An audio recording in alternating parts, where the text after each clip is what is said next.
in our CPCN, or our Certificate of Public Convenience and Necessity, the July 18, 2020 refers to our technical launch. Okay. So which means that we have to have the entire network set, and government will audit us if we are reaching our commitment of 37% coverage and 27 Mbps. That is only a technical launch. That isn't a commercial launch. Per our CPCN, we are mandated to have a commercial launch by March of 2021.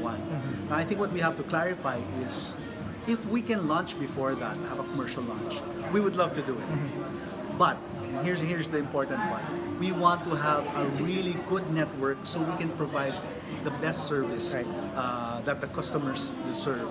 So that will be the precondition to our launching, whether it be March or before that. The pre-commercial testing, that's when we have what's known as the friendly user test. So we will have people trying out the network. Basically, again, because we want to have everything in place so that when we do launch, our customers won't get bad service. Because if we have bad service at the start, then that will be really bad for our business. When we roll out commercially, that already is a bit near the July 2nd testing with government, and we're supposed to have 50% already. So our coverage will be wider.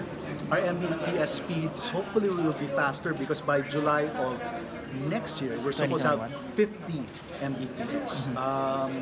And related to that, we want to launch when everything is ready. We want to have very good customer experience. So we need to have our distributors ready. We need to have our complaint center ready. We have to have our tech team ready. And that's why,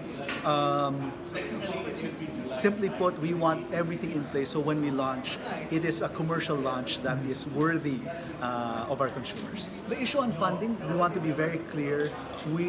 The funding requirements that we have per the CPCN, which is 257 billion, the funding is ready for that. In fact, our first drawdown of $500 million from Bank of China, we've done that to address our needs for rollout now. The bond, we've already given that to government, the 25 billion security bond. So the funding is there. When we were required by the terms of reference to give 10 billion as equity, we put in 20 billion. All of these you can check with the SEC. So I think really the challenge for us is not so much the funding, but it's the rollout. Setting up, the physical, setting up the towers, the base stations, the data centers. That's the challenge for us now. We may spend more. It's really hard to say, right? But we gave those numbers to the NTC when we did our bid, because we believe that those numbers were what we needed for our rollout. Well, just two things. Number one, unlike Globe and Smart, we actually had to submit a cybersecurity plan for approval by the NTC and DIC. And we did that because we take security and cybersecurity very seriously. That's one element of the answer. The second element is we are a Filipino company. We are 60% Filipino owned and 40% foreign owned. Under Philippine law, we are a Filipino company.